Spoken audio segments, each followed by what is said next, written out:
Hi, my name is David Laurie. I'm going to talk to you today about how awesome my wife Sarah is. Winston Churchill once said, "My most brilliant achievement was my ability to be able to persuade my wife to marry me." Luckily for me, my wife's mind was made up after our first date together. If it was left to my good charms, I would still be eating fast food every night. Sarah and I met through a mutual friend. A friend of mine was a co-worker and roommate. We both worked at the BK Lounge. That's my way of saying Burger King. Everybody liked hanging out at our place. A lot of times she would just stop by just to hang out and watch a movie. I had a hard time keeping my eyes off of her. She had her green eyes, curly hair. She was definitely stunning. Thankfully, she never caught me in one of those weird, awkward moments where I was staring her down.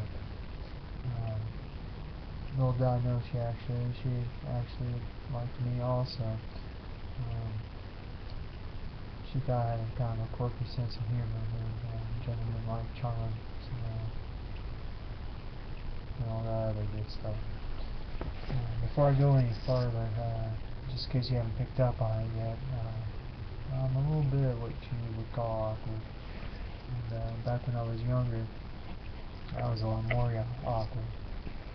This part of the story is strange, and thankfully, in my case, Sarah, since she is, saw through it and didn't get weirded out by it, or she at least said she didn't. My friend told her that, or my friend told me that she likes me, and my friend was trying to get me on the phone to talk to her, ask her out on a date, and I was too nervous to talk to her, so I just said no. But her friend thankfully called her up and got her on the phone and was trying to force me on the phone to talk to her, and I panicked. And just like Forrest Gump, I turned around, and busted through the door, and ran out. And luckily for me, my other friends, knowing that I was nervous and didn't want to talk, decided to chase me down. So they were chasing me for about 3 city blocks in the middle of the road until they finally catch up with me and pick me up, send me down the ground, pick me up. Cars are honking at us. It was just a hot mess, but they eventually get me back to the apartment, and slam me down on the floor, throw this phone in my face, and I'm all out of breath. But I got on the phone. I'm like, hey, do you maybe want to sometime go out if you want? And then in broken English, it's even better.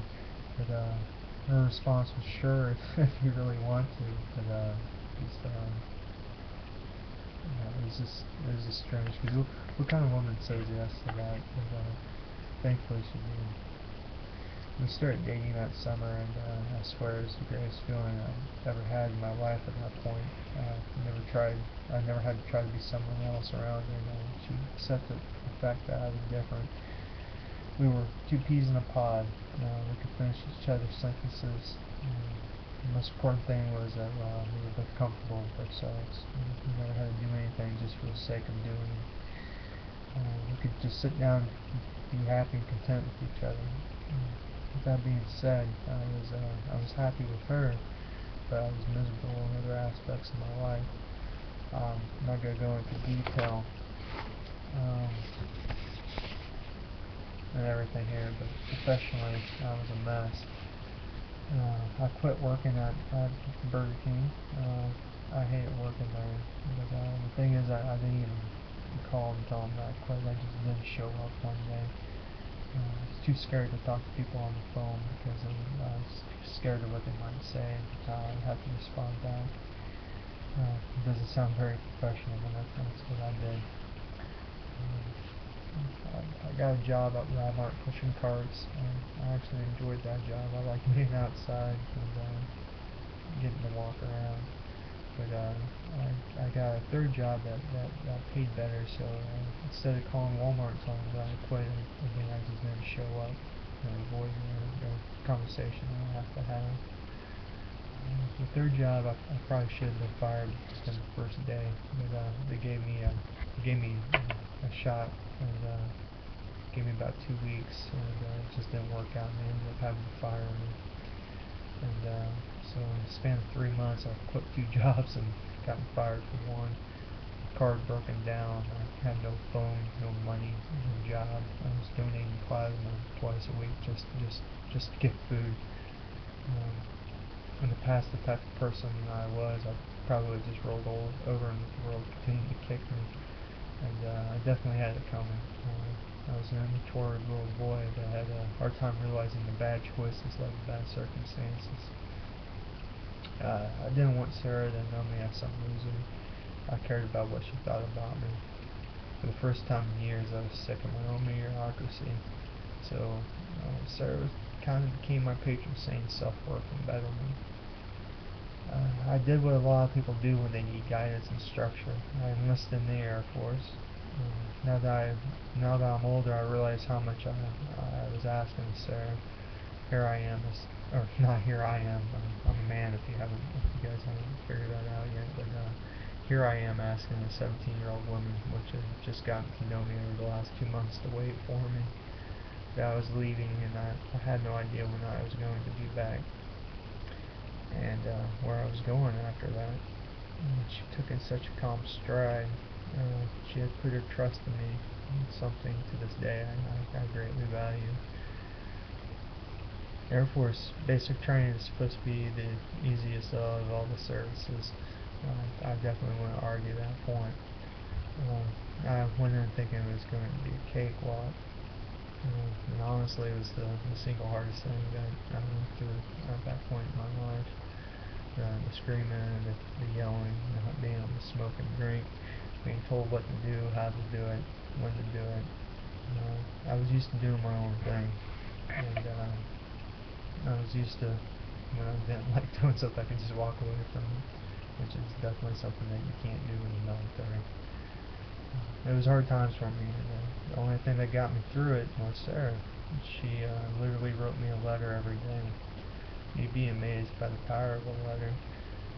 Those letters got me through basic training, and in turn basic training got me through being selfish. I came out of Lackland Air Force Base professionally a changed man. I've kept the same job for over 9 years and counting, and all with encouragement and love from Sarah. I remember when I found out my first duty station was going to be Anchorage, Alaska, and how did I tell Sarah? Well, I called her from Texas to tell her. She didn't answer the phone. Well, before I tell the rest of the story, I should just let you know that besides talking, public speaking, and I hate telephones. It's like talking into a web camera, actually. I just get nervous. So when I heard that beep, instead of just saying, "Hey, it's me, I'll call you back later," like I should have, I said, "Hey, it's me, Dave. I'm moving to Alaska in 2 weeks. I love you, bye." But her mother told me that she cried for at least 15 minutes after that voicemail. I felt pretty bad about it. But she loved me and she wanted me to be closer to home, but it didn't work out that way. I came back to Missouri on leave before going to Alaska. And, asked her dad if I could propose, and he said yes. And I proposed to her underneath a huge oak tree by the Missouri River.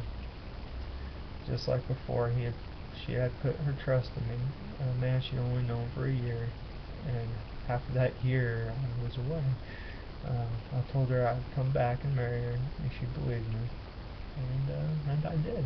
You better believe it, because I may seem slow at times, but I'm smart enough to know when I married someone above me. I brought her up to Alaska, and we definitely had a blast. My wife is my best friend. The 3 years that we spent in Alaska was kind of like a 3-year honeymoon. We did everything together, and we did a whole lot of nothing together. And when I say nothing, we spent just hours just hanging out together on the couch. Sarah is really the only person I feel comfortable with being me. At work, I'm professional, and even with my close friends, there's always that mask that I wear. With Sarah, I don't have to act a certain way. There's no reason to. She really knows who I am. I'm not saying we never had a fight in those 3 years, because we definitely did. But when you're living in a place with no family members or any a whole bunch of close friends, you learn to play nice. We never went to bed angry, and that's another lesson that Sarah taught me. No longer could I be a man that just walked away and said forget it. I had to be a part of the relationship. I needed to take ownership of my actions and sit down and talk things out. And believe me, that was a hard lesson. When her time was up in Alaska, it was Sarah that convinced me to move back to the Midwest. So we moved to Omaha, Nebraska, and that's when she gave me a home. Everything good in my life has come to me because of Sarah. She's the one that decided when we should have kids. She's the one that had us buy a house to raise our children in. The house is a home because of Sarah. She's the one that nurtures the kids, teaches them to read and write. She's the one that works with my oldest in her speech issues. Sarah's the one that plans the family outings, and she's basically the foundation of our family. And she doesn't stop there. For 7 years, she was a preschool teacher. She won numerous awards for her work, and all the kids loved having Miss Sarah as the teacher. And it wasn't because she let them do whatever they wanted. It's because she loved every single kid that came through her class. Think about the madness of 20 plus kids in the classroom for 8 hours a day. There are days I can barely take care of myself and my 2 daughters for an afternoon. Sarah's amazing. She probably could have taught preschool for the rest of her life, but she found another calling. It's a calling that she found while taking care of her sick grandfather before he passed.